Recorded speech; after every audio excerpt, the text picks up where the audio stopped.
Hi friends and Israel fans, come and join me in another episode of Israel with Moshe.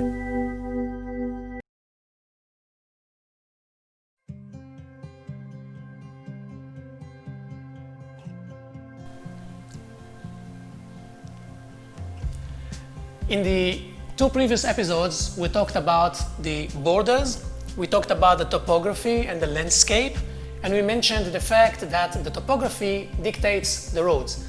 And so this episode we're going to talk about the roads and how people moved from place to place during biblical days. But before we do that, I'll start with a question again.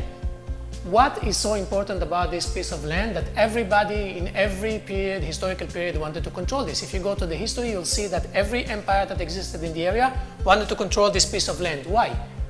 We don't have any nature sources, there's no gold here, there's no diamonds, there's no oil, there's hardly any water. The only water that we have is in this tiny little lake, 8 by 13 miles, the Sea of Galilee.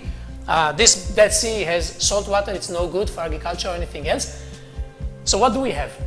We don't have nature sources, but we do have one word, location. And people understood until today that if you control this piece of land, you control the land bridge between south and north. We are a land bridge between two of the biggest empires in ancient days, Egypt in the south, Mesopotamia up in the north. And everybody who wanted to control or travel from south to north had to control this piece of land.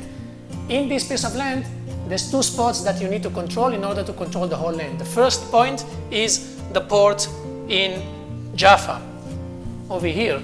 This was the biblical port that's mentioned in the Bible ever since King Solomon's days, Jonah's days, and others.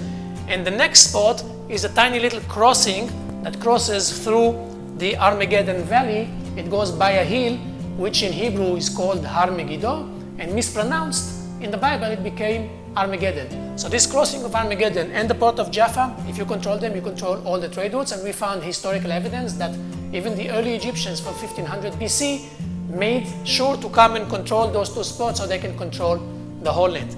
Now that you understand those two spots, and you understand another fact that when people walk everywhere, the last thing they want to do is climb up and down 2,400 feet mountains in order to cross from west to north.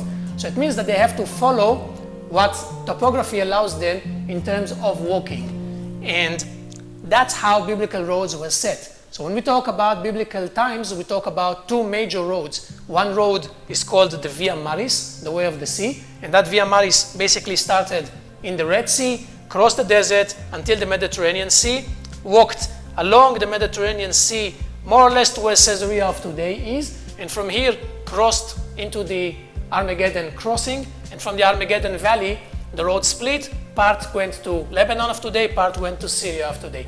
On the east side of the Jordan River there was another trade route called King's Highway, and the King's Highway went along the Jordan River, and there were side roads connecting those two main highways. And so when people walked in biblical days, they followed those lines in this network of roads that was dictated by topography.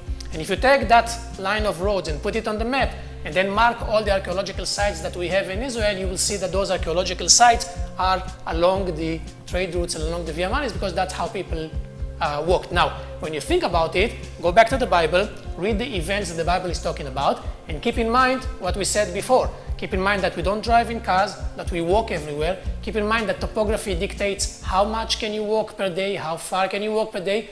If it's a desert, it takes you more time, you need to wait for groups, caravans, you need to carry water, you need to follow water sources. And so even a simple journey from Capernaum by the Sea of Galilee to Jerusalem would take you 2 weeks, 10 days to 2 weeks walking. So when you go and read the Bible, as I said in the previous episode, make sure you read the distances as well. Make sure you look at the map and understand the distances, and this will give you a nice understanding and a new understanding of how people traveled in the biblical times in this area. Today, of course, all the network of roads is different, because today we can cross through the Hula Valley, through swamplands. We don't have to walk and carry things anymore. But when you understand how people traveled in biblical days, it gives you a nicer understanding and a better understanding of the Bible.